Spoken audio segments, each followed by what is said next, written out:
65. You got me, Jody McDonald, with my co-host Barrett Brooks, filling in for John McMullen, here with you for the final 40 of today's show. And we're lucky enough to get Ralph Vacchiano from Fox Sports to join us. He covers both the Giants and Eagles since he covers the entire NFC East. Ralph, good to catch up. I just want to advise you in advance. I said something that Barrett didn't like, and you can see what he did to my face. So when he asks you a question, answer him with some respect if you don't want to look like a raccoon like me. I'll play nice. But I'll get the first question in here. And I fear that I'll be disrespecting the Giants, but I want the answer anyway. We all acknowledge the Giants are improved over the last couple of weeks. They've gotten better.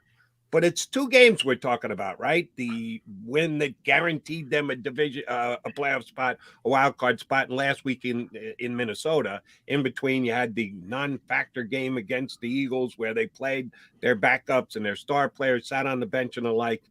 Is two games enough, as good as they were, to say the Giants are much improved? I can say improved, but I'm not sure I could say much improved. How improved are the Giants? Well, they're pretty improved. I don't know how much. I mean, I don't think this is suddenly an elite level team. Their two best games to me were against the Vikings, the one they almost won on Christmas Eve, then the playoff game. There certainly were elements in there. Daniel Jones looked terrific, but that Vikings defense is pretty terrible, especially the passing defense, being ranked 31st in the league going into both games. So, they're doing some things better. They're blocking better. They're blitzing more effectively. But other than against the Vikings and the Commanders, I kind of need to see it against some better teams. They still look to me like the team that just kind of hangs around most of the time, and then they're hoping things go right in the fourth quarter. Sometimes they do, often they don't. Well, in evaluating the talent, we can see that the Eagles are more advanced. They've been their coaching staff the last 2 years.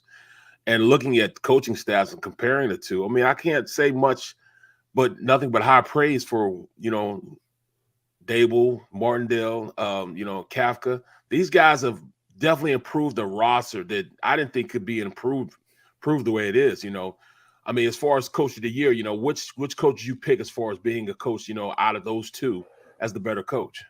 Boy, that's a tough call. That's really the debate for coach of the year, isn't it? Do you go with a coach who has done the most with the least, which would be Brian Dable? I mean, absolutely. I don't think there's a guy in the league that's done more with less than him. This is a team that probably had 4 or 5 win talent by most estimations going in. Or do you take the guy, and it's just as hard, who turned an all-star roster into the dominant team it was expected to be? I think when you've got a choice like that, the fact that the Eagles were so dominant, to me, it's nothing. It's the same thing as an MVP race or any other race. You go with the guy who's won the most. So I would go with Nick Sirianni, which is no disrespect to Brian Dable, but it's a tough call. I mean, who did a better coaching job just depends on what you think is harder, coaching a dominant team to dominance or getting blood out of a stone. All right, Rob, I got another improvement question for you. And I've had to eat some crow on this because from the day he was drafted, I said, Daniel Jones does deserve to be the 5th draft on the pick of the draft. And just thought the Giants overdrafted him and that he would flash and look like a franchise quarterback and then have terrible games on top of it. He really has improved. You're talking about improvement. I don't know about the Giants overall during the course of the year, but Daniel Jones has certainly improved. Do we chalk it up more to experience, that it took some time for him to become as good as he is now? Or do we lay it at the doorstep of the first time he's got a coaching staff that's actually pushing the right buttons and getting the right things out of their quarterback? Well, I think it's probably a little of both. I think the dramatic improvement this year, you got to give credit to the coaching staff.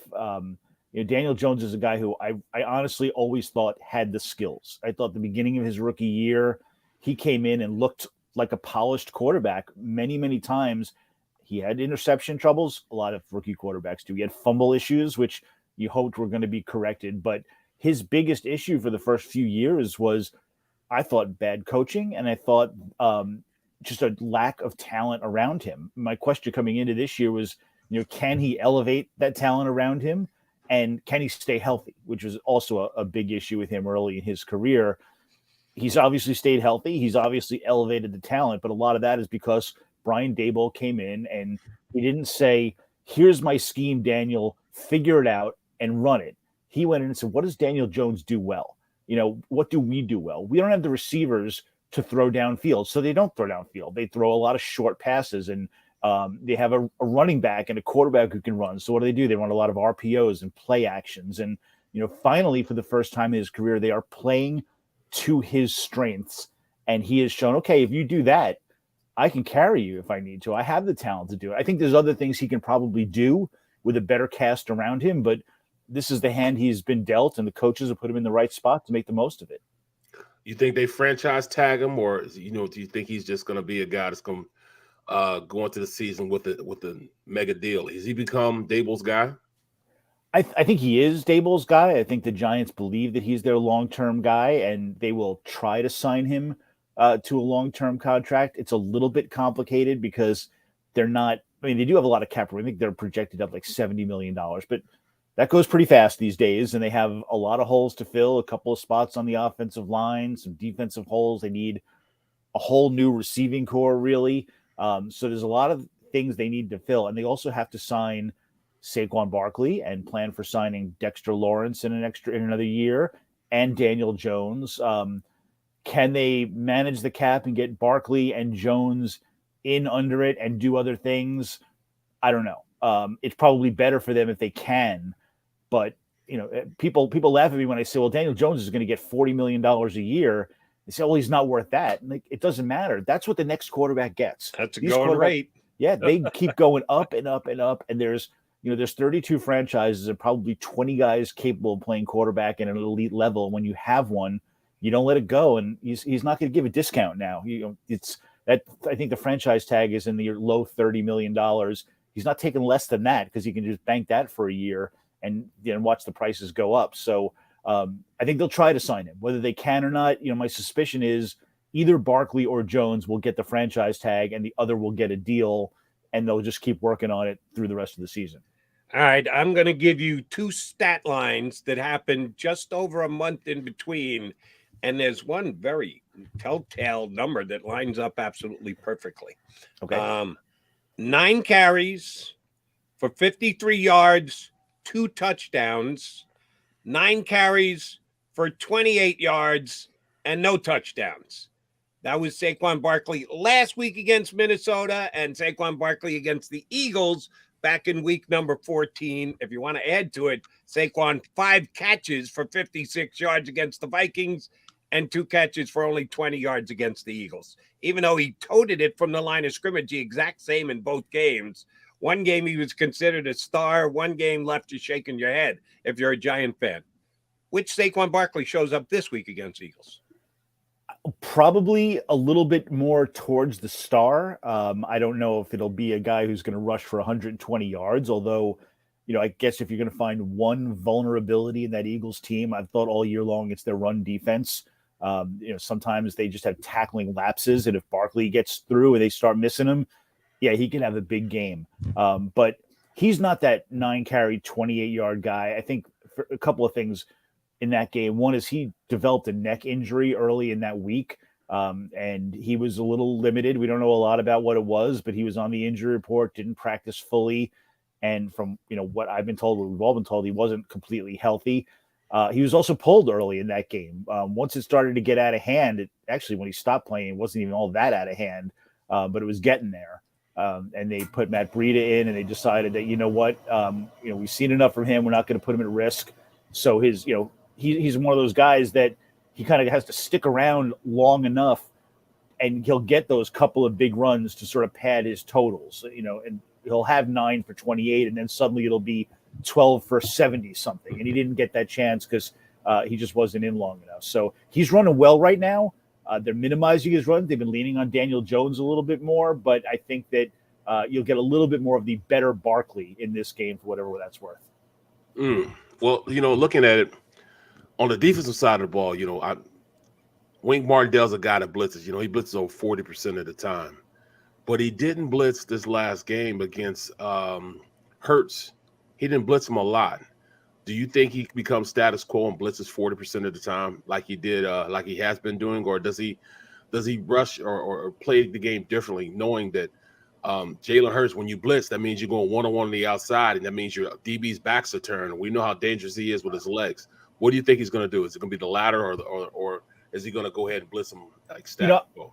I think the smart move, and I suspect this is what Wink will do, will be to do what he did against the Vikings, where he made a decision. Justin Jefferson is not going to beat us. So they sat back in a zone scheme and they had him bracketed all the time, and they called off the blitz because they knew, they needed more help in the back end. There were a lot of times with, 6 defensive backs and they all dropped back into coverage, which is not what Wink Martindale normally does. So that was his strategy then. We'll give up the blitz. We'll try to get pressure with the front four. It was certainly easier against the Vikings front than it will be against the Eagles. So maybe there'll be some more blitzes. But I think when you're dealing with A.J. Brown and Devonta Smith and Dallas Goedert on top of it, you really can't just send the dogs at Jalen Hurts, especially knowing that he can just run right around it. So to me, blitzing is going to put them in a tough spot. It is what they do, and they will do it at times, but I think he's going to really help. Let's try to get the pressure from the front and contain it from the back end. Let's not give up the big play so we can stay in this game. Ralph, listening to Giant fans talk about the beatdown that the Eagles put on the Giants back in week number 14. Yeah. Most of them go, yeah, but we didn't have either Xavier McKinney or Dory Jackson, our 2 best DBs, and your MVP-like quarterback kind of lit us up. But we got our guys back now. We got our 2 best DBs back. How big a difference do they make? It makes somewhat of a difference. I think when I look back at that game, I remember the 253 rushing yards, but it was really Jalen Hurts and the receivers in the first half when they built the big lead. That's, they didn't start running until the second half. And it was because that secondary was atrocious. And they just didn't have the numbers to really keep up with the receivers that the Eagles had. So I think it'll help to have, Xavier McKinney is a good deep safety. Dory Jackson at his best is a top 15 cornerback in the league, maybe a top 10 cornerback in the league. He's coming back from injury, so it's not the same. And he's got a lot of credit for shutting down Justin Jefferson, but that was more really he had a lot of help in that game. So it'll definitely it'll make it a little easier because, again, the Eagles have so many weapons they can throw out there. The more good players you can have to cover them, the better. But, again, they're not that deep in the secondary to begin with. There's still a lot of holes and a lot of guys to cover. So, it'll help, but I don't know how much it'll help. Well, then you got to look at, I'm going to flip it back to the other side of the ball. And, and looking at how I saw that offense in the beginning of the year run a wildcat system with Saquon Barkley. You have a good enough athlete in Daniel Jones. Do you think they take a little piece of how the Saints beat up on the Eagles defense, where they just ground and pound and really use the athletic talent of a Taysom Hill and Alvin Kamara against the Eagles? Can you see that kind of offense coming? Daniel Jones is a pretty good athlete. He's shown that he's a better athlete than people gave him credit for. He's been clocked at 21 miles an hour against the Eagles last year. Do you see them kind of implement that same thing and try to take control? Because teams know the way you beat the Eagles is keeping Jalen Hurts off the field. And it helped out the Saints and allowed them to win the game. Yeah, I think they could. They'll certainly look at that Saints film, and really it plays to what the Giants do best. They're a running team. The passing game was great in their 2 games against the Vikings. But again, that's the 31st ranked passing defense in the NFL. And I don't think they were that worried about keeping Kirk Cousins off the field. I don't think they felt like they could stop him. So, they're gonna run their RPOs. They're gonna get Barkley involved.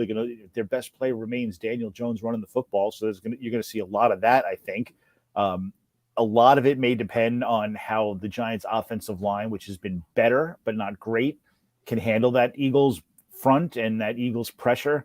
It's another reason why you don't necessarily want Daniel Jones 70 sacks. Right, 70 sacks against an offensive line that gives up a lot of them and gives up a lot of pressure. So especially, I think that they'll see on the film the weakness on the right side where Evan Neal, the rookie, has been struggling like crazy. So, there's a lot of reasons why you would want to run the ball, or at the very least establish it so then you can pass later. But at heart, they're a running team. And if they think that's what's going to work, and like I said earlier, I think that's the one weakness, if you want to call it that, in the Eagles, is that you can beat their run defense. And if you can do that, at the very least, you can stay in the game. Ralph V, if I tell you the more physical team is going to win the game, who's got the more physical team, Eagles or Giants? Good question. Yeah, I think the Eagles overall probably are a more physical team. I think the Giants can keep up with them in spots. They have a pretty physical defense. The second level defense is very physical. Maybe I would argue at times more so than the Eagles, although it might just look that way because they blitz so often and they hit so much. Their front is probably not as good as the Eagles, but they hit, and Dexter Lawrence is as physical as anybody on that field. It's the offensive line where I think the Eagles would have the real physical edge. That line is just so good. The Giants' offensive line is not. I mean, it's better, it's improved, but it's mediocre at best, I think, and there are weak spots on it. So overall, the more physical team to me is the Eagles, and I think the way they've run the ball year long kind of proves that. What's your key matchup in the game? What are you going to be looking at the most? That's a good question. I would think, to me, it would be the Giants secondary against those receivers, and I probably put Dallas Goedert right in there. I assume that they're going to have Landon Collins will probably be the guy covering him. He's more of a linebacker nowadays, but in general, I feel like the Giants can run on them. They know the Eagles are going to run, but I look again at that first game. Everybody thought the Eagles were just going to run right down the field, and they came out throwing. And Jalen Hurts had like 170 yards in the first half. They ran out to a 21-0 lead. If they can establish that they can throw it and really put the Giants on their heels, then they're going to start running like crazy, and that's where the Eagles become a dangerous two-way threat. Now, if the Giants can somehow contain A.J. Brown, contain Devonta Smith, okay, then maybe you've got a game there. I don't know how that happens, but if early on those two are going and the passing game is going, it could be a really long day for the Giants.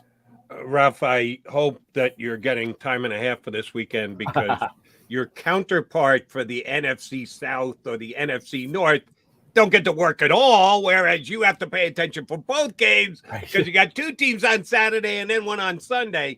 Cowboys took apart the Bucs. I got to give the Cowboys credit. That was an impressive win on Monday night. I actually thought Brady would pull some Brady magic. He did not. It was a mismatch. But now they have to go to San Francisco and face the hottest team in the National Football League. Any chance you got two teams from the NFC East playing against each other again next week, that the Cowboys can go out to San Francisco and get a win? I mean, I wouldn't be shocked. Look, the 49ers aren't the Bucs. The Bucs was the easy one, although that's a pretty good defense that they beat. The advantage for the Cowboys, to me, in any game, and why they could have a chance out in San Francisco, is when their offense is clicking. It is the best passing offense in the league. They're right up there with, to me, the Chiefs and the Buffalo Bills and teams like that. They're not consistently as good, and Dak Prescott has thrown a lot of interceptions lately, but when it's clicking, it's that good, and they run the ball well too. So yeah, they could give that San Francisco defense some trouble and really put some pressure on Brock Purdy to score points, although he's answered the bell every single time this year. They've got a pretty good diverse offense too. So I think the 49ers will win. I think they probably are the better overall team right now, but if that Cowboys offense that showed up against Dallas shows up in San Francisco, I think you're going to have a heck of a game. Can't wait, man. This is what football is all about, man. Smash mouth, NFC East football. I can remember playing against Strahan and all those guys, but, looking at Lane, injuries has definitely been a problem with, the Eagles, and, Lane's hobble right now, but I think a 70% Lane is better than what they had there before. What's your sense of Thibodeau and what's his name, Vacchiano, whatever his name is, the defensive end? Oh my goodness, Ojulari. Yeah, Ojulari against our two tackles, because they're going to be one-on-one with those guys the entire day. It's a bigger challenge than they faced in Minnesota, a bigger challenge than they faced, anytime really down the stretch. Obviously they didn't play in that last game against Philadelphia, but they're better players. I think Thibodeau's going to be a really good player. He's aggressive. He's starting to develop some moves, and he's got some confidence there. But Yeah, that Eagles offensive line has impressed me all year long, and I've seen better defensive ends and better edge rushers not get to Jalen Hurts. I think when you've got two young, aggressive edge rushers like that, if I'm the Eagles, I'm looking at it thinking, okay, I might let them think they're going to get to me and then just dart the quarterback around the outside or throw a quick screen pass or something. I think you can really set up a young pass rusher, in a playoff, second playoff game. But they're good players, and they'll make their mark a little in this league. I don't know that they're the ones to watch on the Giants front. I think the one the Eagles are going to be worried about mostly is Dexter Lawrence. He is a monster in the middle. Pro Bowler, All Pro. Absolutely. He has Jason Kelsey's terrific, but Dexter Lawrence has the ability to get in and get some pressure. And then it's up to the young guys on the outside. They're going to have to worry about containing Hurts when he leaves the pocket. Can they be in the right position? It's such a tall task against a quarterback in an offense like this. They're good, but let's see if they're up to it. All right. You just said his name for the first time. We had you on for over 20 minutes. The first time any one of the three of us mentioned Jalen Hurts, who to me is the entire key of the game. Mm-hmm. You've been at the Giants availability, though you're down here in Philly too. There's what they say, and then sometimes it's how they say it. Right. What do the Giants think? What percentage do they think Hurts is going to be? Are they planning to play their game? Are they ready to play their game defensively as if Jalen Hurts is damn close to 100% and can perform at the MVP level that he did for the first 14 weeks of the season? Yeah, I think they're expecting that. I don't know that they believe he's 100%, and I think that there's a few of them that probably want to test that theory on his right shoulder if they get the chance. But I think they believe that the Eagles will come out acting like he's 100%. He looked like he could play in that season finale. It looked like they just didn't want to let him run the ball. And I'm sure that's what the case was. Let's protect him. Let's tell him to run out of bounds. Let's not call a run play. I don't think they're going to go into this game doing that. I mean, maybe they pull back the reins a little in the second half if they're up or something, or they get a little cautious in some spots. But I think they know that Jalen Hurts, he's the offense. I mean, his threat to run or throw outside of the pocket and move all over the place is what really makes them so dangerous and so effective. And the Giants absolutely think, he's physically capable of doing that. How long he lasts, whether he can take a hit on that shoulder, all that is up in the air. But I think coming out, they're expecting to see the two-way Jalen Hurts that, they saw in the first 14 games of the season. Ralph, great stuff. We appreciate you jumping in with us. 40 during the afternoon, down into the 30s. You're going to have a heavy coat to get out of there. Fine with me. Football and for mid-January, you can't complain if there's going to be no snow and the first number of the temperature isn't a 1. That's not all that bad. So have a good time covering the game on Saturday. Thanks for lending insight with us today here on Birds 360. Ralph, thanks, bro. Thanks, guys. Anytime. That is Ralph Vacchiano, who, after writing for New York papers for years, jumped over to the Fox world and became their NFC East insider. So he's been covering Eagles, Giants, Cowboys, and Commanders. He put all his Commanders papers away. He's already filed all of those, but he's still referencing Cowboys, Giants, Eagles, 3 NFC East teams still playing. There's only one other team left in the playoffs. That's San Francisco. So 3 of the 4 are NFC East teams. So Ralph's staying on top of his game. He gave us some good insights here. We appreciate it for him. All right, he is Barrett Brooks in for John McMullen. I'm Jody McDonald. Come back. We still got 10 minutes to play here on Birds 360.